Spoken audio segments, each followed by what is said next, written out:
So why do you use MABI injectors? We've been using these especially when we're doing a new job and going in, if there's activity or something in those areas, especially where we can come back and retreat easily.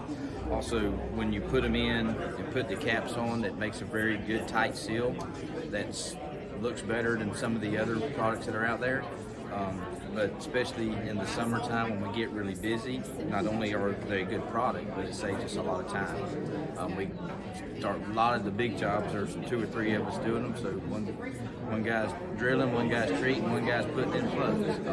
But it always does give us access to go back and retreat if we have to. I mean, unfortunately, we don't have to do it that much, but in the next 10 years or so, if we have to go back, we can still pop these and do it.